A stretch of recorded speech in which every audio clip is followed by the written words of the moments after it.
sent those women up into the atmosphere for 11 minutes. Now we know what a billionaire will do for 10 minutes of peace and quiet.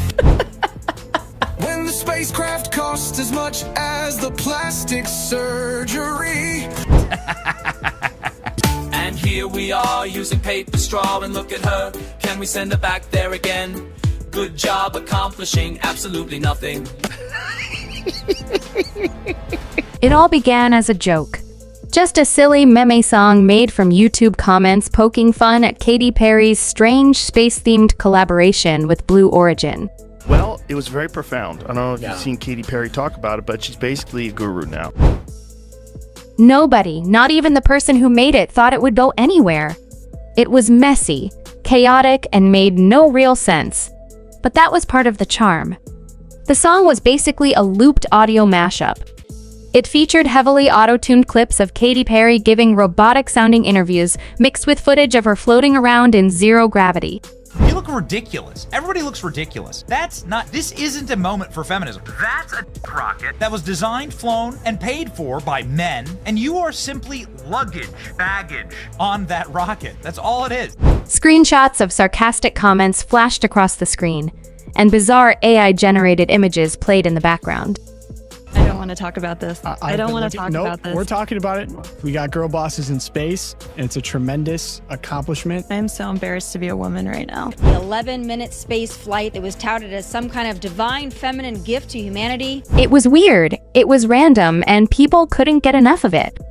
The crew who flew in space this week on an automated flight by Blue Origin were glam. But you cannot identify as an astronaut.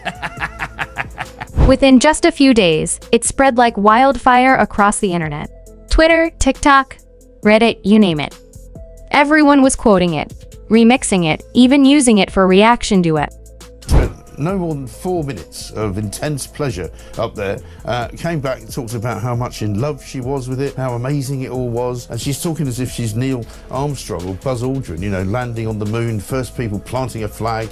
She was in space for 4 minutes. She's got longer songs than that. Just so ridiculous the way some of the media were covering it, the way they were like self-congratulatory. They've gone next level. The video shot past 10 million views. Just like that, what started as an inside joke became a viral sensation. I'm much better now that the ladies are back from space. Thank you for having me. What were they up there, 10 minutes? It's important as they beam this woman into outer space. But almost as fast as it blew up, it disappeared. 1 minute, the video was up on YouTube with over 10.3 million views. People were leaving comments like, "This is better than her actual album," and "How is this not the definition of perfect satire?" What were her findings? That's my question. Well, what did brought she a learn? daisy, which is super important. It shows you how quick the flight was. The dead daisy that's like snipped from its life source was still alive or still vibrant. Yeah, and it's Look always at her. Shout out Daisy. The next minute, it was gone. Not set to private. Not unlisted. Fully deleted. Completely wiped from the platform. There was no announcement, no explanation. Just silence. And that's when the rumors started. Some viewers said they saw a no-deleted tweet from the creator, hinting that certain people weren't happy. Others claimed there was a screenshot showing a copyright claim, though no one could prove it. Without any official reason, people started to guess. And let's just say the theories got wild. I mean, watching Katy Perry kiss the ground when she got out, you would have sworn she'd been trapped at the space station for 3 years. I mean, it was an 11-minute journey, okay, from takeoff to touchdown. It's not like she went to Mars. Many believed Katy Perry's team finally saw the meme and didn't find it funny at all. They imagined her lawyers stepping in, her PR team getting involved, and pressure being put on the platforms behind the scenes. After all, why take down something that seemed so harmless unless someone important thought it was a real problem? Going to space was an incredible achievement 60 years ago, and now it's something that a YouTuber can do. The truth is, in today's world of perfectly managed celebrity brands, being embarrassed is a serious risk. A meme like this didn't just joke about Katy Perry's space stunt, it made it look ridiculous. If a random video can do that and rack up millions of views, it changes the power balance. And not everyone in showbiz likes that. You are officially an astronaut. Thank you so much. How do you feel? I feel super connected to love. Goodness. I will never be the same. Once the video was taken down, the conversation shifted. It wasn't just about the song anymore. It became about control. People started asking if Katy Perry's team had something to do with it. There was no hard proof, but it felt possible. And when something that mocking gets that big, you can be sure the celebrity involved takes notice. Some users even claimed they heard that Perry's team didn't just send copyright warnings. They were allegedly upset about the tone, not the legality. The video took Katy's expensive partnership with Blue Origin, which was supposed to be cutting-edge and glamorous, and turned it into a joke. I mean, this is an 11-minute journey. It's the equivalent of driving around your neighborhood, Laura. One source said someone from her team even called it defamatory. There's no public lawsuit, but online, it's not always about legal facts. It's about what feels true. And fans?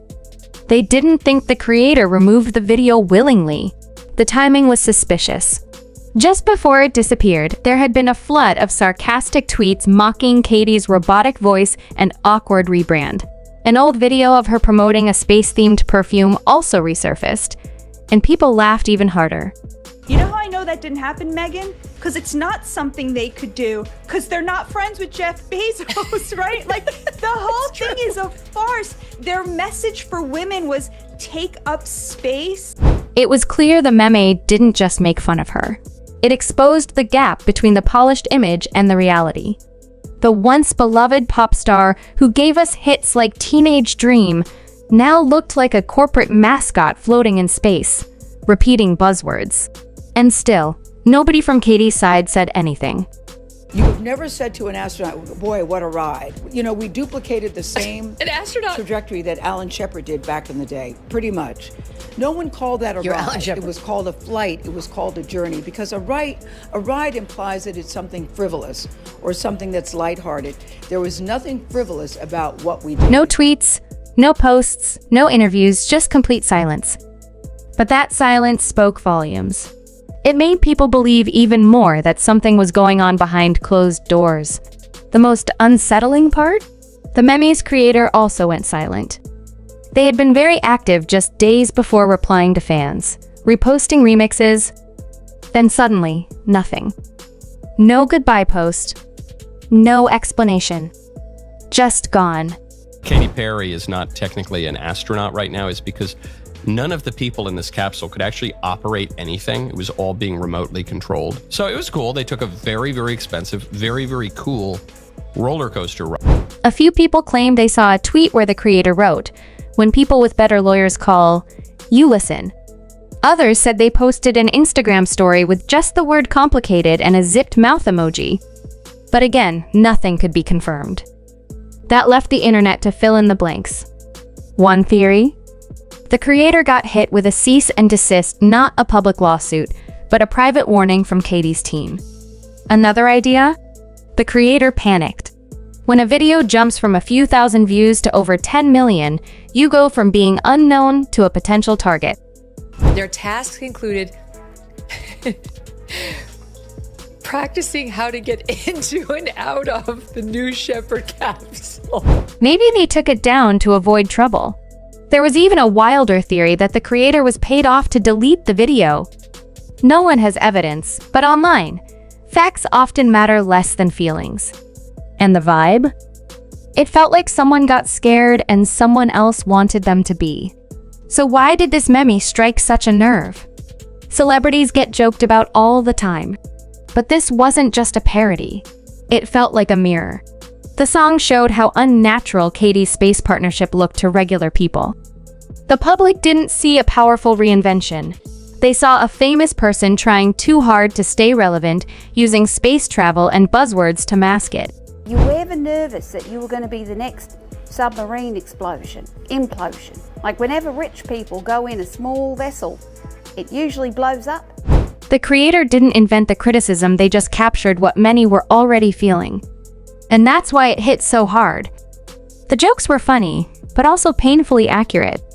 That's the kind of humor PR teams fear most. Not hate, not outrage, but mockery that feels real. And when the video hit 10 million views, it wasn't just viral. It became a symbol, a sign that the carefully built image wasn't working. That's when it stopped being a meme and started becoming a threat. Not to Katy Perry personally, but to the image she was trying to sell.